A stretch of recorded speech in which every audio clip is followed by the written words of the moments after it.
ഒരു ദുർഭരണത്തിനെതിരായ കേരളത്തിലെ ജനങ്ങളുടെ പ്രതിഷേധമാണ് നമ്മൾ ഈ പോരാട്ടത്തിൽ നമ്മുടെ മുഖ്യമായ ആയുധം. ഈ സർക്കാർ സകല മേഖലകളിൽ ദയനീയമായി പരാജയപ്പെട്ടു എന്ന് നിങ്ങൾക്കറിയാം. പ്ലീസ്.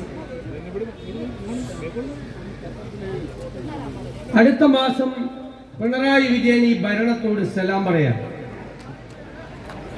പക്ഷേ കേരളത്തെ മലയാളികളുടെ തലയിൽ 6 ലക്ഷം കോടി രൂപയുടെ ബാധ്യത കെട്ടിവെച്ചിട്ടാണ് അദ്ദേഹം ഇറങ്ങിപ്പോകുന്നത്. നമ്മുടെ കേരളത്തിന്റെ ചരിത്രത്തിലെ ഏറ്റവും വലിയ കടത്തിന്റെ കാണാക്കയത്തിലേക്ക് കേരളത്തെ ചവിട്ടി താഴ്ത്തിയിട്ടാണ് ഇവർ പോകുന്നത്. നിങ്ങൾ അറിയണം, ഇത് ഒരു കാര്യത്തിനും പണമില്ല. ബജറ്റിൽ പൂച്ച പെറ്റ് കിടക്കുകയാണ് എന്ന് ഞങ്ങൾ ആക്ഷേപിച്ചു നിയമസഭയിൽ. പരിതാപകരമായ സ്ഥിതിയാണ്. എല്ലാ സ്ഥാപനങ്ങളും തകർന്നു. ഉമ്മൻചാണ്ടിയുടെ കാലത്ത് ലാഭത്തിലാക്കിയ ഇലക്ട്രിസിറ്റി ബോർഡ് KSEB ഇപ്പോൾ 50,000 രൂപ കടത്തിലാണ്. 10 കൊല്ലം കൊണ്ട് 4 പ്രാവശ്യം വൈദ്യുതി ചാർജ് കൂട്ടി. ഒരു കാര്യത്തിന് ഇന്ത്യയിൽ 1-ാം സ്ഥാനമുണ്ട്. കേരളത്തിന് ഇന്ത്യയിൽ ഏറ്റവും കൂടുതൽ വിലക്കയറ്റമുള്ള 1-ാമത്തെ സംസ്ഥാനം കേരളമാണ്. മാർക്കറ്റിൽ ഇടപെടുന്നില്ല. സപ്ലൈകോ തകർന്നു. ആശുപത്രികളിൽ മരുന്നില്ല. ആരോഗ്യ കേരളം വെന്റിലേറ്ററിലാണ്. മെഡിക്കൽ സർവീസസ് കോർപ്പറേഷന് കൊടുക്കാനുള്ളത് കോടികളാണ്. KSRTC തകർച്ചയിലാണ്. ക്ഷേമനിധികൾ 7 തകർന്നു. കെട്ടിട നിർമ്മാണ തൊഴിലാളി ക്ഷേമനിധി 18-19 മാസമായി പെൻഷൻ കൊടുത്തിട്ട് കേരളത്തിന്റെ ചരിത്രത്തിൽ ആദ്യമായി തൊഴിലാളികൾക്ക് വേണ്ടി ഉണ്ടാക്കിയ ക്ഷേമനിധികൾ തകരുകയാണ്. ഇവരുടെ പ്രഖ്യാപനങ്ങൾ കടലാസിലാണ്. വയനാടിന് 7,000 കോടി, കാസർഗോഡിന് 7,000 കോടി, വയനാടിന് 5,000 കോടി, ഇടുക്കിക്ക് 5,000 കോടി, തീരദേശത്തിന് 12,000 കോടി. ഒറ്റ പൈസ ചെലവാക്കിയിട്ടില്ല. ഞാൻ ധനകാര്യമന്ത്രിയോട് ചോദിച്ചു, എന്തിന് 7,000 കോടി പ്രഖ്യാപിക്കുന്നത്? 70,000 കോടി പ്രഖ്യാപിക്കും, ചെലവാക്കണ്ടല്ലോ, പ്രഖ്യാപിച്ചാൽ മതിയല്ലോ. കഴിഞ്ഞ 5-6 വർഷക്കാലം ഇവർ പ്രഖ്യാപിച്ച പദ്ധതികൾ മാത്രം പ്രിന്റ് ചെയ്ത് വീടുകളിൽ എത്തിച്ചാൽ മതി. ഇവരുടെ കാപട്യം തിരിച്ചറിയും. ഇപ്പൊ നിങ്ങൾ കണ്ടില്ലേ, 2021 പറഞ്ഞു ഞങ്ങൾ അധികാരത്തിൽ വന്നാൽ 1,600 രൂപയുടെ പെൻഷൻ 2,500 രൂപയാക്കുന്നു. 4.25 കൊല്ലക്കാലം ഒരു ചില്ലിക്കാശ് കൂട്ടിയില്ല. ഇപ്പോ ഈ തെരഞ്ഞെടുപ്പിന് തൊട്ട് മുമ്പ് 400 രൂപ കൂട്ടി. നമ്മളപ്പോ പറഞ്ഞു കേരളത്തിലെ ജനങ്ങളുടെ സാമാന്യ ബുദ്ധിയെ നിങ്ങൾ പരീക്ഷിക്കരുത്. തെരഞ്ഞെടുപ്പ് അടുക്കുമ്പോൾ പ്രഖ്യാപിച്ച് വോട്ട് കിട്ടുമെന്ന് കരുതരുത്. അവരെന്ത് ചെയ്തു? ആ 400 രൂപ മേടിച്ച് പോക്കറ്റിലിട്ടു. പോളിംഗ് ബൂത്തിൽ പോയി UDF വോട്ട് ചെയ്തു. അതാണ് മണി സഖാവ് ഇടുക്കിയിൽ നിന്ന് ചീത്ത വിളിച്ച് വോട്ട് ചെയ്തവരെല്ലാം. അവന്മാര് നമ്മുടെ കയ്യിൽ നിന്ന് പണം മേടിച്ച് UDF പോയി വോട്ട് ചെയ്തു. എടോ, അവർക്ക് ബുദ്ധിയുണ്ട്. ഈ 2 മാസമേ LDF പെൻഷൻ കൊടുക്കുള്ളൂ. അടുത്ത 5 കൊല്ലം അവർക്ക് പെൻഷൻ കൊടുക്കേണ്ടത് UDF ആണെന്നുള്ള തിരിച്ചറിവ് കേരളത്തിലെ പാവപ്പെട്ട മനുഷ്യർക്കുണ്ട്. നിങ്ങൾക്കില്ല. നിങ്ങളുടെ ഈ പ്രഖ്യാപനമൊന്നും കണ്ട് വീടില്ല. പക്ഷെ നമുക്കൊരു പ്രശ്നമുണ്ട്. എന്താ പ്രശ്നം? നമ്മൾ കേവലം പ്രതിപക്ഷത്തുള്ള ഒരു പ്രസ്ഥാനമല്ല. ഇപ്പോൾ കേരളത്തിലെ ജനങ്ങളുടെ ഹൃദയാഭിലാഷങ്ങൾ യാഥാർത്ഥ്യമാക്കി അധികാരത്തിലേക്ക് വരേണ്ട മുന്നണിയാണ്. നമുക്ക് എന്താ ജനങ്ങളോട് പറയാനുള്ളത്? ഈ CPM-ഉം LDF-ഉം തകർത്തു തരിപ്പണമാക്കിയ കേരളത്തെ നമ്മൾ കൈപിടിച്ചെഴുന്നേൽപ്പിക്കും. അതാണ് വാക്ക്. സാമ്പത്തിക രംഗം തകർന്നു. കേരളത്തിന്റെ സമ്പദ് വ്യവസ്ഥയെ നമ്മൾ ഉയർത്തെഴുന്നേൽപ്പിക്കാനുള്ള സമഗ്രമായ പദ്ധതികളുമായിട്ടാണ് ഈ പുതുയുഗ യാത്ര. ഇതൊരു ദുർഭരണത്തിന്റെ അന്ത്യം കുറിച്ച് ഒരു പുതുയുഗത്തിന്റെ തിരശീല ഉയരുന്ന കാലത്തിന്റെ മാറ്റം കൂടിയാണ് എന്ന സന്ദേശമാണ് ഈ ജാഥ നൽകുന്നത്. കേരളത്തിന്റെ സമ്പദ് വ്യവസ്ഥയെ മെച്ചപ്പെടുത്താൻ കഴിഞ്ഞ 2 കൊല്ലമായി ഗവേഷണ തുല്യമായ കഠിനാധ്വാനം നടത്തിയ പദ്ധതികളുമായിട്ടാണ് നമ്മൾ വരുന്നത്. ആരോഗ്യ കേരളം വെന്റിലേറ്ററിലാണ് എന്ന് നമ്മൾ പറഞ്ഞു. വെന്റിലേറ്ററിലായ ആരോഗ്യ കേരളത്തെ കൈപിടിച്ചെഴുന്നേൽപ്പിച്ച് ആരോഗ്യവതിയാക്കി നമ്മൾ കേരളത്തിൽ നടത്തും. നാളെ കോഴിക്കോട് നമ്മൾ ഇതിനു മുമ്പ് ഒരു ഹെൽത്ത് കമ്മീഷൻ നിയോഗിച്ചു. UN യുണൈറ്റഡ് നേഷൻസിലെ ഹെൽത്ത് എക്സ്പേർട്സ് ഉൾപ്പെടെയുള്ള ആളുകൾ ഹെൽത്ത് കോൺക്ലേവ് നടത്തി. 300 ഡോക്ടർമാരുടെ 150 ഡോക്ടർമാർ കഠിനാധ്വാനം നടത്തി. കേരളത്തിന്റെ ഭാവി ഹെൽത്ത് ഡോക്യുമെന്റ്, വിഷൻ ഡോക്യുമെന്റ് നാളെ കോഴിക്കോട് പ്രഖ്യാപിക്കുക.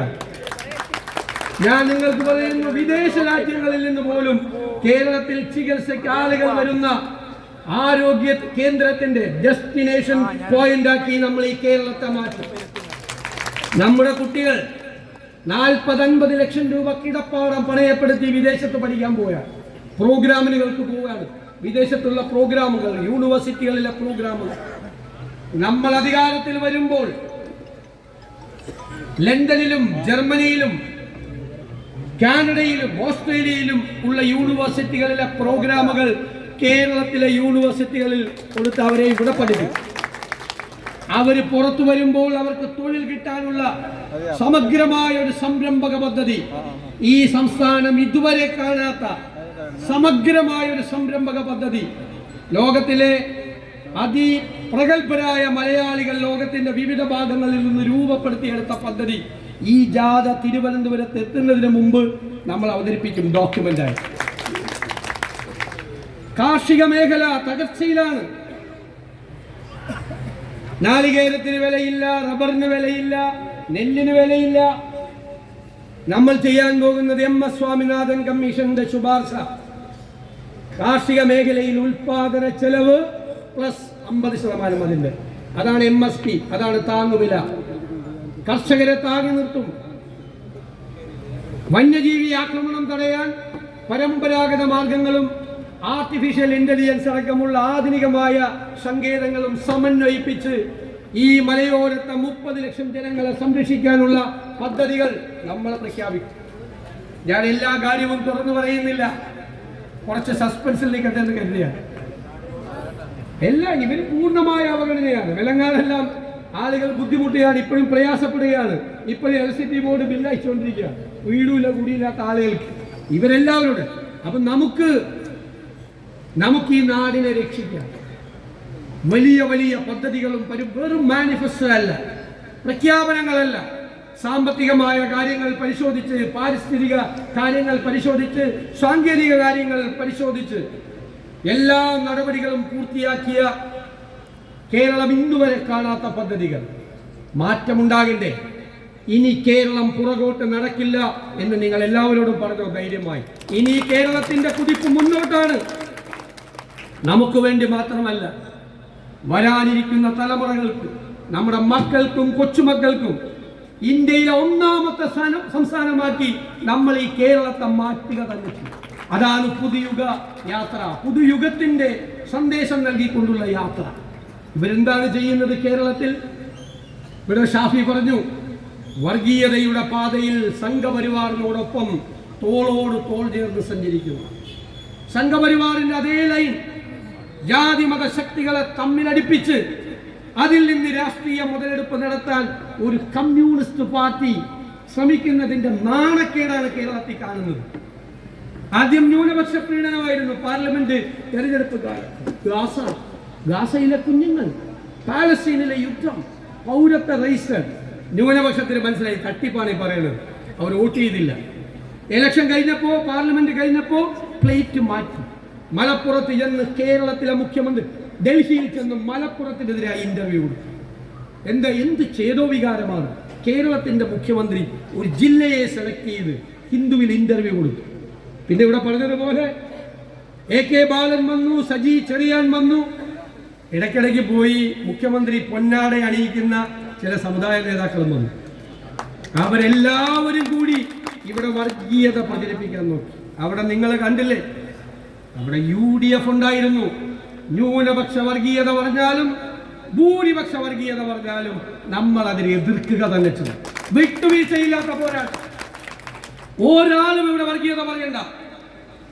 ഇത് കേരളമാണ്, മതേതര കേരളമാണ്. തെരഞ്ഞെടുപ്പിന്റെ പാരമ്യത്തിൽ നിൽക്കുമ്പോഴും 4 വോട്ട് കിട്ടുമെങ്കിൽ അത് വേണ്ട. നമുക്ക് വർഗീയത വേണ്ട, ഇവിടെ ഭിന്നിപ്പിക്കണ്ട. നമ്മൾ തോളോട് തോളൊരുമി എല്ലാ ജാതി മതസ്ഥരായ ആളുകളും കേരളത്തിൽ ഒരുമിച്ച് നിൽക്കും, കേരളത്തിന്റെ മാറ്റത്തിന് വേണ്ടി. കേരളത്തിന്റെ പുരോഗതിക്ക് വേണ്ടി. ഞാൻ പറഞ്ഞല്ലോ കഴിഞ്ഞ ദിവസം പിണറായി വിജയനും VD സതീശനും ഉണ്ടാവില്ല കുറച്ചാൾ കഴിഞ്ഞ്, പിന്നെ കുറെ കഴിയുമ്പോൾ ഓർമ്മയാകും, കുറെ കഴിഞ്ഞ ഓർമ്മയിലുണ്ടാവില്ല. പക്ഷേ നമ്മുടെ കേരളം ഉണ്ടാകും, നമ്മുടെ വരാനിരിക്കുന്ന തലമുറ ഉണ്ടാകും. ആ കുഞ്ഞുങ്ങൾ ഇവിടെ ജീവിക്കുമ്പോൾ നമ്മൾ ജീവിക്കുന്നത് പോലെ സൗഹാർദ്ദത്തോടു കൂടി ജീവിക്കാൻ നമുക്ക് കഴിയണം. ഇവിടെ ഒരു തീ ഉണ്ടാക്കാൻ, കാട്ടുതീ ഉണ്ടാക്കാൻ, ഒരു തീപ്പൊരിക്ക് വേണ്ടി കാത്തിരിക്കുന്ന വർഗീയവാദികളുണ്ട് കേരളത്തിൽ. അവരുടെ കയ്യിലേക്ക് ഈ CPM തീപ്പന്തം എറിഞ്ഞു കൊടുക്കുകയാണ്. തീപ്പന്തം. ഞങ്ങൾ പറയുന്നു, ആ മതേതര കേരളത്തെ ചേർത്ത് നിർത്താൻ ഒരു കാലത്തും ഇല്ലാത്ത വീറോടും വാശിയോടും കൂടി നമ്മുടെ UDF ഉണ്ടാകും. ഇവരെന്താ ചെയ്യുന്നത്? ഞങ്ങൾ കണ്ണൂരിലെത്തിയപ്പോ, രാഘവേട്ടന്റെ നാട്ടിലെത്തിയപ്പോ ഞെട്ടി. എടാ, ഇപ്പൊ CPM-ന് ഒരു രക്തസാക്ഷി ഉണ്ടാകുന്നത് ലോട്ടറി അടിക്കുന്ന പോലെ. അവന്റെ പേരിൽ പിന്നെ പിരിവാണ്, അവന്റെ പേരിൽ പിരിവാണ്. ആ പിരിവ് നടത്തിയെന്ന് പറയുന്ന ചൂണ്ടിക്കാണിച്ച കുഞ്ഞികൃഷ്ണനെ പാർട്ടിയിൽ നിന്ന് പുറത്താക്കി. ഷാഫി പറഞ്ഞതുപോലെ ശ്രീ ധർമ്മശാസ്താവിന്റെ സ്വർണം മുഴുവൻ കൊള്ളയടിച്ച് ദ്വാരപാലക ശില്പം കൊണ്ടുപോയി കോടീശ്വരന് വിറ്റ് അതിന്റെ വ്യാജ ചെമ്പുപാളി ഉണ്ടാക്കി പൂശി അവിടെ കൊണ്ടുവന്ന് ഭക്തരെ മുഴുവൻ പറ്റിച്ച 3 CPM നേതാക്കന്മാർ ജയിലിൽ കിടക്കുക. അവർക്കെതിരെ നടപടിയില്ല. അയ്യപ്പന്റെ സ്വർണം കവർന്ന കള്ളന്മാർക്കെതിരെ നടപടിയില്ല. രക്തസാക്ഷി ഫണ്ട് കട്ടു എന്ന് ചൂണ്ടിക്കാണിച്ച ഉത്തമനായ കമ്മ്യൂണിസ്റ്റിനെതിരായ നടപടി. എന്തൊരു വൈരുദ്ധ്യമാണ്! ഇപ്പോഴാണ് എനിക്ക് മനസ്സിലായത്. ഇതാണ് കമ്മ്യൂണിസ്റ്റ് പാർട്ടിയുടെ വൈരുദ്ധ്യാത്മക ഭൗതികവാദം. നിങ്ങൾക്ക് എന്തെങ്കിലും സംശയം ഉണ്ടെങ്കിൽ ഗോവിന്ദൻ മാഷ് വരുമ്പോൾ ചോദിച്ചാൽ മതി, കുറച്ചുകൂടി കൺഫ്യൂഷൻ ആക്കി തരും. CPM എവിടെ എത്തി? അഭിമന്യുവിന്റെ ഫണ്ട്, രക്തസാക്ഷി ഫണ്ട് കട്ടെടുത്തു. തിരുവനന്തപുരത്ത് വിഷ്ണു എന്ന് പറയുന്ന ചെറുപ്പക്കാരനെ സംഘപരിവാർ കൊന്നപ്പോ അവന്റെ പേരിൽ രക്തസാക്ഷി ഫണ്ടുണ്ടാക്കി അടിച്ചു വിട്ടു. ഞാൻ 5-ാം തീയതിയാണ് തിരുവനന്തപുരത്ത് നിന്ന് പുതുയുഗ യാത്രയ്ക്ക് കാസർഗോഡേക്ക് പോരുന്നത്. 5-ാം തീയതി CPM-ന്റെ രക്തസാക്ഷിയായ ആ വിഷ്ണുവിന്റെ കുടുംബം മുഴുവൻ CPM വിട്ട് കോൺഗ്രസിൽ ചേർന്നതിന്റെ മെമ്പർഷിപ്പ് കൊടുത്തിട്ടാണ് ഞാൻ പോകുന്നത്. ഒരു രക്തസാക്ഷികളുടെ കുടുംബങ്ങൾ പോലും വെറുക്കുന്ന വൃത്തികെട്ട പാർട്ടിയായി CPM കേരളത്തിൽ മാറി. എന്തും ഇരട്ടച്ചങ്കാണെന്ന് പറയുന്നത്. പക്ഷേ മോഡിയുടെ അമിത്ഷായുടെ മുമ്പിൽ ചെല്ലുമ്പോൾ ഇരട്ടച്ചങ്ക അപ്രത്യക്ഷമാവും. അവരെവിടെ ഒപ്പിട്ട് കൊടുക്കാൻ പറഞ്ഞാൽ അവിടെ ഒപ്പിട്ട് കൊടുക്കും. എന്നിട്ട് LDF എന്നാ പറയുന്നത്. LDF-ൽ മന്ത്രിസഭയിൽ ഇരുന്ന് CPI മന്ത്രിമാർ വാദിക്കുകയാണ്, PM ശ്രീയിൽ ഒപ്പിടരുത്. ഇയാൾ ഒപ്പിട്ടിട്ടാണ് അവിടെ വന്നിരിക്കുന്നത്. ആ ഒപ്പിട്ട കാര്യം മന്ത്രിസഭയെ പോലും പറയുന്നില്ല. എന്തൊരു കാപട്യമാണെന്ന്. ഇവിടെ മന്ത്രിമാരായിരുന്ന ആളിലൊക്കെ ഉണ്ട്. മന്ത്രിസഭയിൽ ഡൽഹിയിൽ പോയി കേന്ദ്ര ഗവൺമെന്റുമായി ഇവർ ഒപ്പിടരുത് പറഞ്ഞ സാധനം ഒപ്പിട്ടിട്ട് മന്ത്രിസഭയിൽ വന്ന് ഒപ്പിടരുത് എന്ന് CPI മന്ത്രിമാര് പറയുമ്പോൾ മിണ്ടാതെ അടങ്ങാതിരിക്കുക. ഒപ്പിട്ടിട്ടാണ് വന്നിരിക്കുന്നത്. ഇതാണ് LDF. ഇവരുടെ പരിപാടി ഇതാണ്. എല്ലാ കാര്യത്തിലും ഇവരുടെ പരിപാടി ഇതാണ്. കേരളത്തെ മുഴുവൻ തകർത്തു തരിപ്പണമാക്കിയിട്ട് ഭയന്നോച്ചാനിച്ച് അവിടെ നിൽക്കുകയാണ് സംഘപരിവാർ. സർക്കാരിന്റെ മുന്നിൽ പേടിച്ച് നിൽക്കുക. പേടിക്കാനുള്ള കാര്യമൊന്നും ഞാൻ പറയണ്ടല്ലോ. പേടിച്ച് വിറച്ച് നിൽക്കുകയാണ്. അതാണ് ഈ ഭരണകൂടം. അവർക്കെതിരായ പോരാട്ടമാണ് നമ്മൾ നടത്തുന്നത്. ഞാൻ നിങ്ങളോട് പറയുന്നു, നമ്മുടെ UDF പഴയ UDF അല്ല, ടീം UDF 100-ലധികം സീറ്റുമായി നമ്മൾ അധികാരത്തിലേക്ക് തിരിച്ചു വരുമ്പോൾ ഞങ്ങളെല്ലാം പ്രതീക്ഷിക്കുന്നത് കോഴിക്കോടാണ് അത്ഭുതകരമായ മാറ്റങ്ങളുണ്ടാകും. നാദാപുരത്ത് UDF-ന്റെ വിജയ പതാക ഉയരുക തന്നെ ചെയ്യുമെന്ന് ഞാൻ വിശ്വസിക്കുന്നു. അതിന്റെ ചുമതല വേദിയിലിരിക്കുന്ന നേതാക്കളെയും നിങ്ങളെയും ഞാൻ ഏൽപ്പിക്കുകയാണ്. എനിക്ക് ഉറപ്പ് പറയണം. നാദാപുരത്ത് നമ്മൾ ജയിച്ചിരിക്കും. ഈ പ്രാവശ്യം ജയിച്ചിരിക്കും. കഴിഞ്ഞ 2 പ്രാവശ്യം ഇവിടെ ഇരിക്കുന്നു നേരിയ ഭൂരിപക്ഷത്തിൽ ദൗർഭാഗ്യം കൊണ്ട് നഷ്ടപ്പെട്ട സീറ്റാണ് നാദാപുരം. അതിന്റെ പലിശ സഹിതം ഉള്ള ഭൂരിപക്ഷവുമായി ഈ പ്രാവശ്യം നാദാപുരത്ത് നമ്മൾ വിജയക്കൊടി നാട്ടുക തന്നെ ചെയ്യും. ഈ കേരളത്തിന് മാറ്റമുണ്ടാകും. ഈ ദുർഭരണത്തിന് അവസാനമുണ്ടാകും. കേരളം ഇനി പുതിയ കാലത്തേക്ക്, പുതിയ യുഗത്തിലേക്ക് പോവുകയാണ്. അതിനുവേണ്ടി തയ്യാറെടുക്കാൻ വിനയപൂർവ്വം പറഞ്ഞുകൊണ്ട് ഈ പുരിവെയിലിൽ നിങ്ങൾ നൽകിയ ഈ സ്നേഹോഷ്മളമായ സ്വീകരണത്തിന് എന്തു വാക്കുകൊണ്ടാണ് ഞാൻ നന്ദി പറയേണ്ടത്? ഞാൻ വാക്കുകളില്ലാതെ എൻ്റെ വാക്കുകൾ അവസാനിച്ചു.